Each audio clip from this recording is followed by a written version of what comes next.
we made to our mama mbogas. Accelerated manufacturing. Last year, we imposed levies on importation of clinker that can be manufactured in Kenya. We made a saving of Kenya shillings 20 billion in foreign exchange as imports of clinker by reducing the cost of farm input almost zero, thereby lowering the cost of food imposed and lowering the cost on imported steel billets. We have stabilized the economy. We have 11 by preventing what was still an imminent debt that 6 years ago were closed. We have stabilized fuel prices, lowered inflation to an all-record low of 4.6%, and we have stabilized the foreign exchange regime. We have implemented radical changes in the education sector, including resolving the CBC question.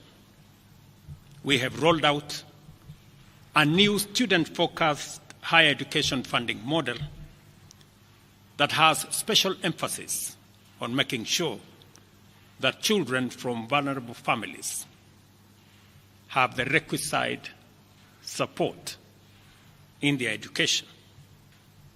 We have also improved the student-teacher ratio in both our primary and secondary schools by hiring an additional 56,000 teachers and also hiring an additional 2,000 tutors for our TVET institutions.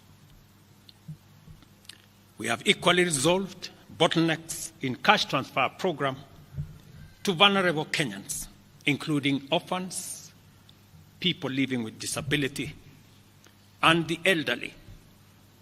We have not only brought on board more beneficiaries, but in keeping with the promise that we made,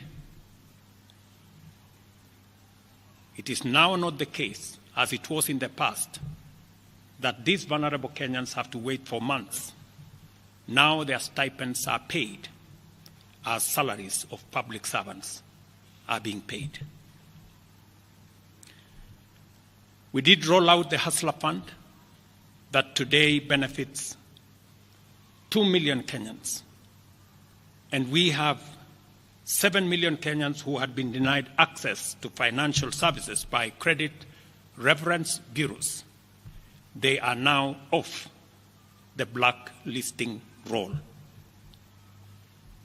Our affordable housing program has now more than 100,000 housing units under construction. The first cohort I will be launching in a couple of months to new homeowners.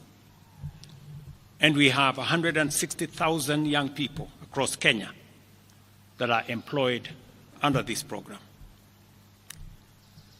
To expand manufacturing, value addition, and agro-processing as a key contributor to job creation, 18 county aggregation and industrial parks and 6 new special economic zones are under construction across Kenya.